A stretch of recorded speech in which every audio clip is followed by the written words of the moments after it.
Okay, so I really need to talk about how much I hate Shane Dawson at this point. Okay, so honestly, like, the idea of doing an intro would be great, but I'm ready to use my channel the way it's supposed to be used, and we need to talk about Shane Dawson. Because I'm sick. I'm so sick. I'm sick. I'm sick.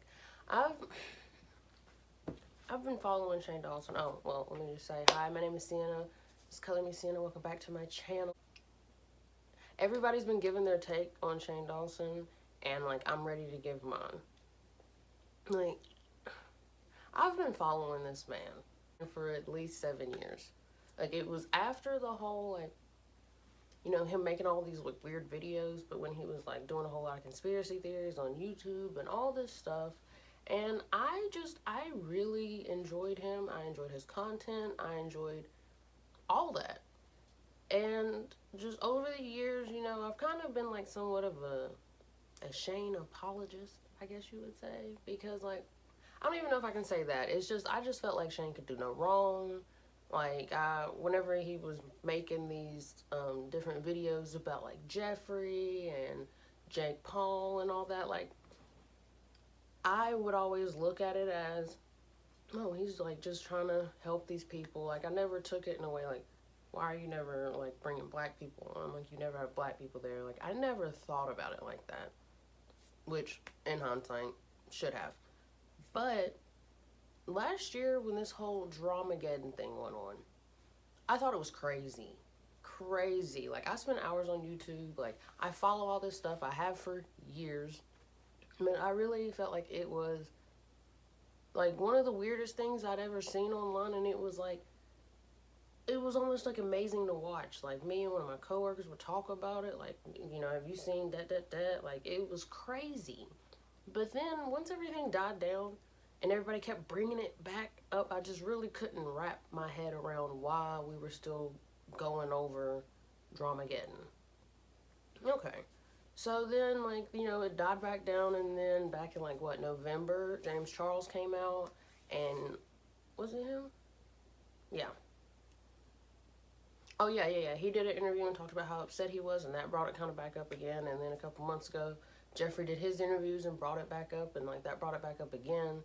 But then, in the past couple weeks, it started coming back up, and I just could not wrap my head around why are we talking about this again? Like, for what? Like, for what? You know? Once it started to unfold and it was coming out that, like, Jeffrey and Shane could have, like, played a hand in this, one, I still wasn't that shocked. Like, it wasn't anything for me to be like, because, like, y'all didn't feel like this was weird a year ago? Like why? I didn't understand why people were just now questioning a lot of this stuff. Different gossip channels coming out saying they were paid off, things like that. Like, it's sketchy. And that just goes to show you, too, maybe we should be watching the gossip channels that we watch. Because they were pumping that same narrative. While we're beating Jeffrey and Shane up, the gossip channels were coming up with it like they didn't know what was going on, like they didn't know ahead of time. So let's not just skedaddle on past that. And like it just comes out that like they could have played a bigger hand in it, and like yeah, like that was crazy, and like I understood, but it was like all of a sudden when all this stuff about Shane Dawson came back up, like sick, sick, sick. Like this man is sick.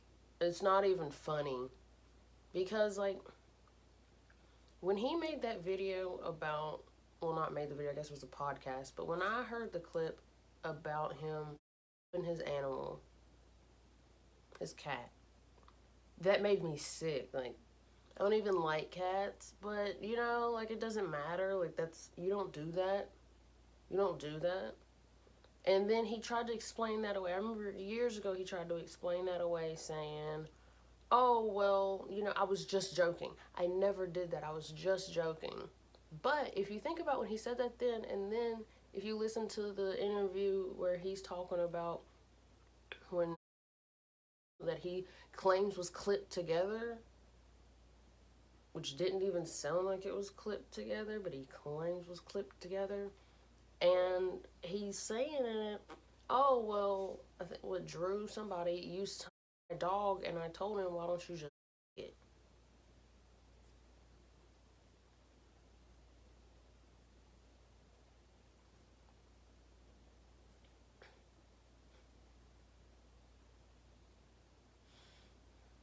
I have a dog. I love my dog with everything in me. He was sitting next to me when I was watching that, and it made me feel sick. Like, there's not many words, but it's like, how can you say, what was it, maybe 2 years ago when that podcast came like back up to light, and he was like, I was just joking, I was just joking, I was just joking, I was just joking. But now that this clip's come back up, he suggested for one of his friends to have with his dog, and he's openly said that he can imagine it happening. Like, that's what he said. That's what he said in that clip. You can't, like, nobody clipped that together. Nobody pieced that together. Nobody made that up. Nobody made him say it. That's what he said. And then that whole thing, and he's saying now, in his apology video, he says, oh, when I was describing the way I want to torture somebody, I was not talking about Francesca, but I think he's full of shit. I think he's full of shit.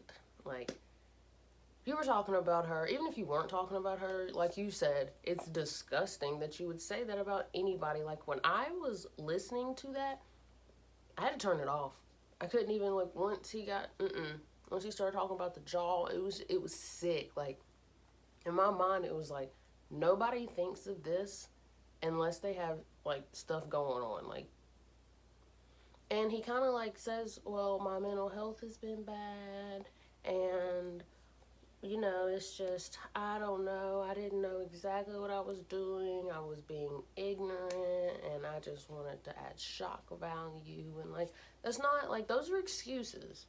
Like, I'm sorry, but you can't get on the internet for years trashing black people and then ignore it for years. And then all of a sudden, when all this stuff is coming to light and you're catching such a backlash, be like, hey, I'm so sorry.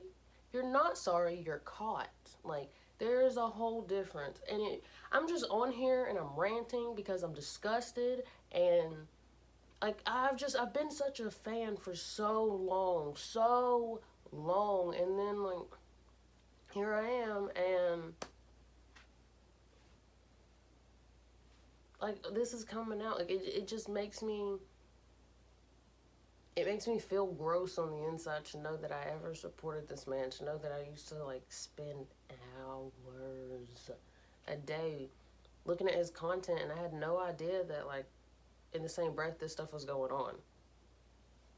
It really, he's on there, he made his little apology, and he's like, if you don't accept my apology, it's okay. It's gonna have to be.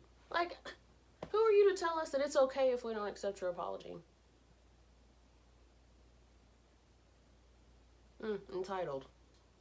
Like, no one needs you to tell us that it's okay if we don't accept it, because and I feel like that's also the sign of somebody who knows that they've given an apology that maybe shouldn't be accepted.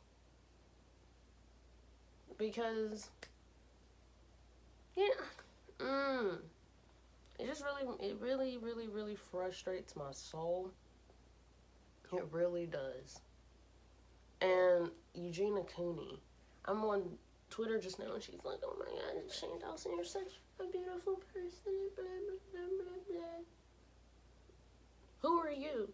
Who are you to tell him to act like we should forgive him on this? Like, to get on there and really, like, she made this post, and I don't remember exactly what it says. I really don't care. You want to go look at it? I'm sure it's still there. But, like, for her to make a post about how beautiful of a person Shane is and how good he is and how basically that he needs to be forgiven, this is not your apology to accept. And that's what a lot of, like, people don't understand, is when these things come up and they target a specific group of people, you hurt a specific group of people. When you are not a part of that group of people, it is not your place. Yes, you can have every opinion in the world about it, but like you are completely entitled to your opinion, but for you to try and tell people, oh, he should be, he should be forgiven and he should blah blah blah blah blah. You can kick rocks. Like, I don't know. I feel like Jeffree Star has left Shane to burn, like burn. Jeffree's just acting like none of this is happening. I feel like all this is kind of went from being about Dramageddon to being about Shane. And a big part of that is Shane's fault because, he came out and he wanted to be a part of the beauty industry and then he wanted to act like he was too good for the beauty industry. And y'all know how the internet does, especially when you've got a past. But I'm just so worked up. I'm so aggravated. Like, I've been considering making a video about this. But I was gonna write it down, lay it out, handle it. But I couldn't. This was really I had to rant because that apology was trash.